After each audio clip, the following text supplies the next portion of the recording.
Bonjour, j'ai le plaisir de recevoir Pierre Noisat de Paymium. Bonjour Pierre. Bonjour Ivan. Est-ce que dans un premier temps, tu peux nous parler de ton parcours et ce qui t'a amené à t'intéresser au Bitcoin? Alors, on vient chez Paymium, je suis cofondateur de Paymium, donc on vient chez Paymium du domaine du paiement. J'ai travaillé auparavant dans des sociétés de télévision à péage, notamment, donc, qui mettent en œuvre de la cryptographie et des systèmes de paiement. J'ai travaillé aussi chez Orange sur des problématiques liées aux applications mobiles et leur sécurité. Donc ça, c'est mon background professionnel. Et puis à titre plus personnel, je m'intéresse, comme beaucoup, à l'économie et aux questions monétaires, aux questions de société. Et en tant qu'ingénieur aussi, puisque c'est ma formation, j'ai trouvé assez rapidement que Bitcoin était une solution à pas mal de problèmes en fait, qui se posaient avec les systèmes bancaires et monétaires actuels. Et notamment la centralisation de ces systèmes autour d'acteurs très puissants qui sont les banques, ou quelques organismes de paiement comme Visa, Mastercard, PayPal et quelques autres. Donc cette concentration, cette centralisation a des effets sur l'économie qui ne sont pas toujours positifs. Et Bitcoin vient vraiment comme une solution à ces problèmes de concentration, en offrant la possibilité de décentraliser l'application paiement qui est cruciale pour décentraliser tout le reste. C'est pour ça qu'aujourd'hui on parle d'applications décentralisées dans pas mal de domaines, mais si on n'avait pas le paiement décentralisé, on a beau décentraliser l'application, évidemment, on tomberait dans les problèmes actuels, où il y a quelques serveurs donc, qui contrôlent en fait toutes nos vies. Alors il y a le serveur pour le paiement, il y a le serveur pour la recherche sur Internet, il y a le serveur pour le e-commerce avec Amazon, il y a le serveur réseau social, tous ces gros serveurs, qui sont pratiquement tous dans la Silicon Valley, même s'ils sont distribués dans le monde, en réalité ils sont contrôlés depuis la Silicon Valley. Donc cette centralisation de l'économie numérique est foncièrement dangereuse en fait dans la durée, parce qu'on a abouti à des déséquilibres très très importants entre les utilisateurs, qui en fait deviennent quasiment des employés non payés de ces sociétés, et ces sociétés, donc les actionnaires et les employés de ces sociétés. Donc ce gap grandissant, on peut voir des symptômes avec le fait que par exemple ces sociétés arrivent à ne plus payer d'impôts quasiment, en optimisant fiscalement leurs revenus, parce qu'ils deviennent tellement grosses que n'importe quel État est capable de les prendre en prenant très très peu d'impôts, puisqu'on parle de sommes colossales, donc ils payent quelques pourcents d'impôts. Ils ont des réserves en cash phénoménales à ces sociétés. Donc ça, pour moi, c'est plus des symptômes d'un dysfonctionnement en fait, que la réussite de telle ou telle société. Je pense que ça veut dire qu'au global, cette économie numérique qui se construit autour de serveurs centraux, elle ne se construit pas sur la bonne architecture. La bonne architecture, c'est une architecture plus décentralisée où les gens sont plus proches des serveurs qui permettent de faciliter la vie quotidienne. Comme disait Richard Stallman dès les années 70, soit vous contrôlez le programme, soit c'est le programme qui vous contrôle. Donc là, on est en plein dedans en ce moment avec la transition numérique. Donc si on veut contrôler le programme, il ne faut pas le laisser tourner sur un serveur lointain, et en plus unique, qui concentre tout par la force, je dirais, de la gravitation. Donc il faut décentraliser les applications de manière générale. Et Bitcoin est évidemment un élément fondateur de ce mouvement, parce que c'est le paiement, et c'est ce qui est finalement presque le plus difficile à décentraliser. Et donc l'invention de Bitcoin en 2008, c'est vraiment une rupture technologique qui permet d'envisager l'architecture de l'économie numérique différemment.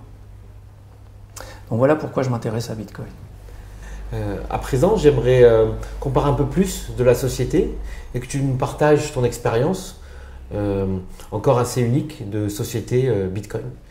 La première question que j'aurais, c'est sur l'environnement réglementaire français. Est-ce qu'il te semble adapté à des sociétés de l'univers Bitcoin? En l'occurrence, en fait, la réglementation sur les services de paiement est européenne. Donc, il n'y a pas nécessairement de particularité française là-dedans.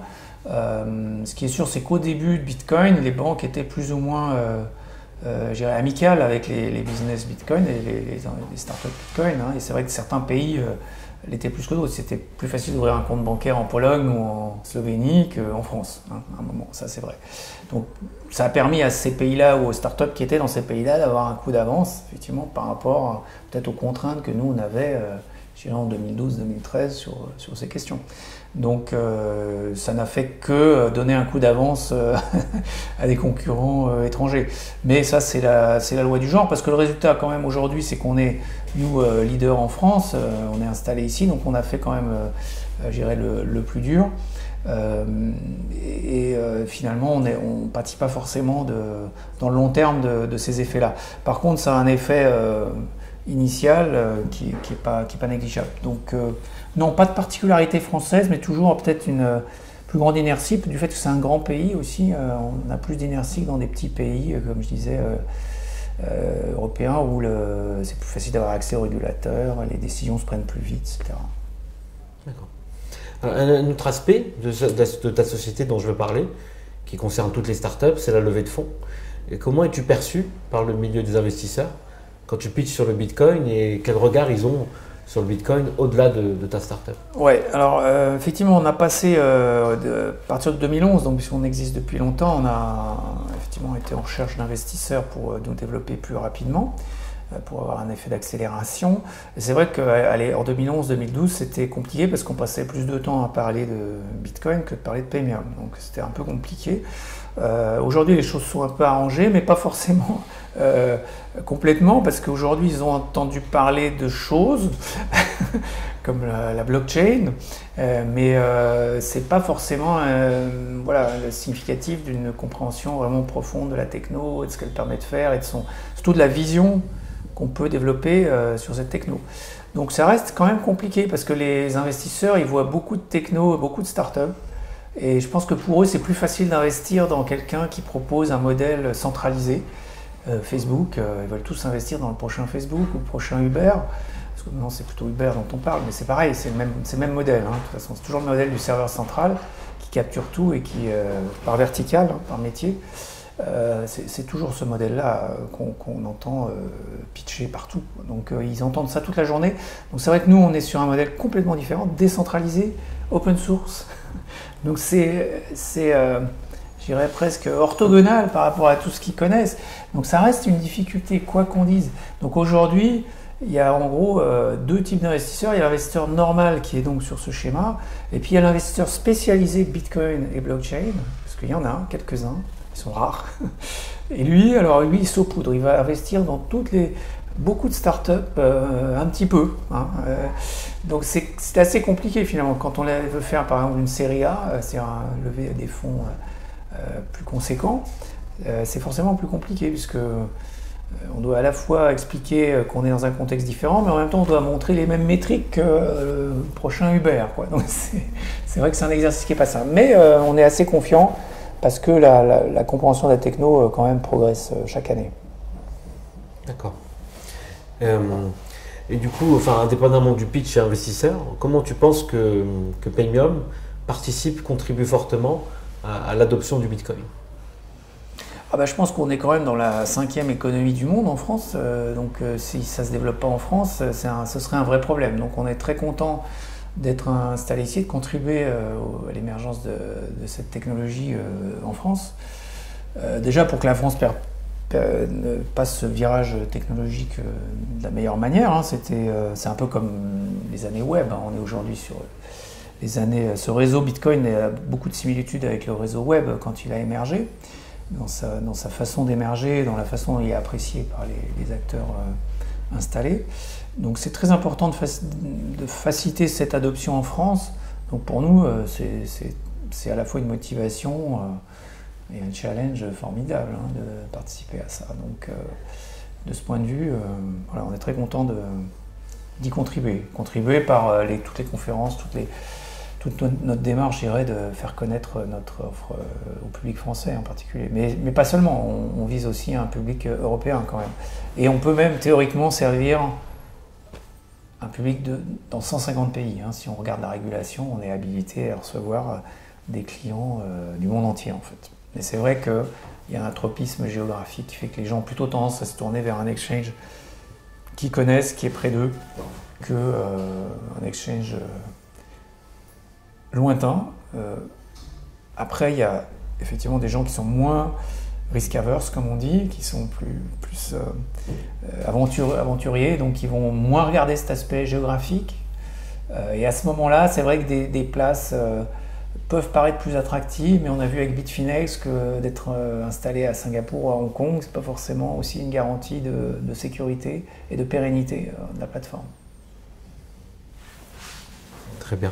Et j'aimerais également parler des relations avec l'écosystème. Est-ce que tu penses que des startups comme la tienne peuvent venir perturber, disrupter le fonctionnement actuel des banques? Moi, je pense que c'est pour les banques vont pas disparaître à cause de Bitcoin, hein. On va juste introduire un soupçon de concurrence et je pense que Bitcoin a un impact surtout macro qui est pas lié au secteur financier en fait. Je pense que Bitcoin c'est intéressant en tant que cash électronique pour faciliter les échanges. Donc il y a plein de business models aujourd'hui qui n'existent pas parce que Bitcoin n'était pas disponible. Maintenant que Bitcoin est disponible, il y a juste une phase d'appropriation de la technologie, mais après il y a plein de choses qui deviennent possibles. Et bon, on parle évidemment de tous ces nouveaux modèles, hein, effectivement, plutôt décentralisés, qui sont de nature, donc c'est le cliché de l'économie collaborative. C'est vrai que c'est l'outil de l'économie collaborative par excellence, puisque du coup on peut vraiment décentraliser les applications, notamment Uber. Hein, on peut imaginer qu'effectivement dans quelques années, on aura une application de covoiturage ou de taxi qui soit complètement décentralisé, qui mette en rapport directement les taxis et les utilisateurs sans passer par un serveur central. Ce qui serait donc le modèle de Bitcoin et c'est tout à fait envisageable techniquement. Donc c'est une évolution qui est très très intéressante et qui va disrupter donc plus que les banques. Hein. Comme je disais tout à l'heure, on ne va pas décentraliser les serveurs bancaires, on va juste fonctionner un peu moins avec eux, autant que possible en direct, mais ils resteront utilisés notamment pour les gros montants. Hein. Comme c'est du cash, Bitcoin, c'est pas forcément adapté pour des transactions de gros montants. On ne paye pas en cash sa maison ou même sa voiture, hein, normalement. C'est plus des dépenses qui passent par des systèmes bancaires traditionnels. Par contre, toutes les dépenses qui relèvent du cash aujourd'hui pourraient très bien se retrouver sur le réseau Bitcoin d'ici quelques années.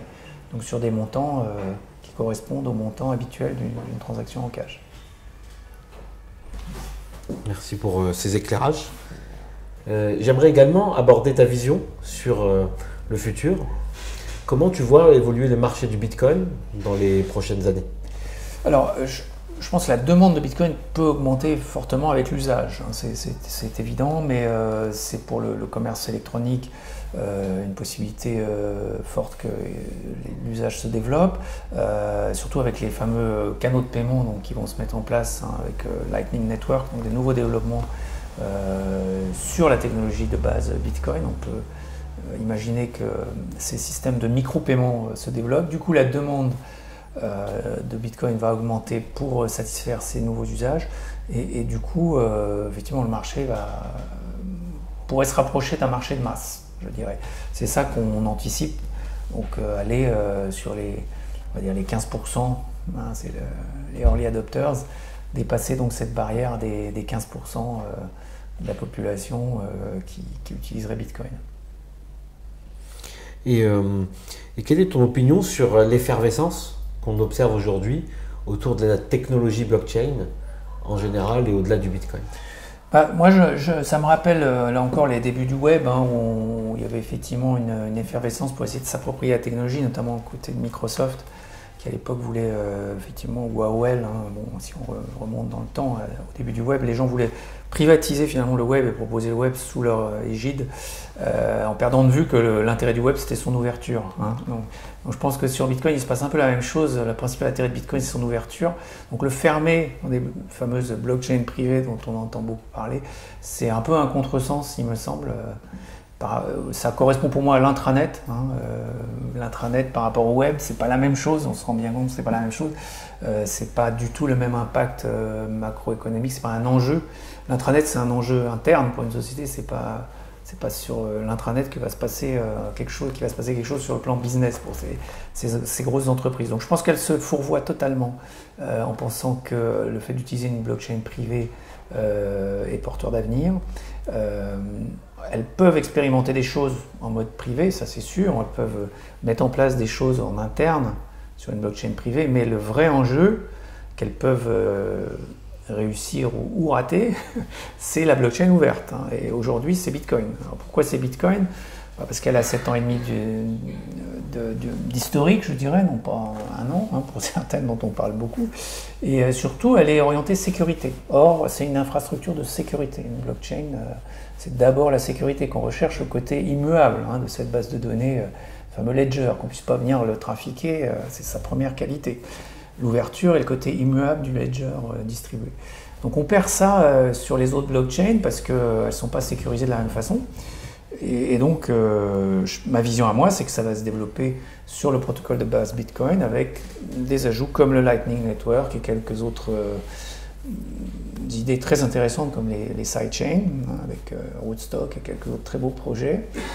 C'est ça pour moi la vision en tout cas que j'ai aujourd'hui du réseau Bitcoin et de l'écosystème qu'il y a autour.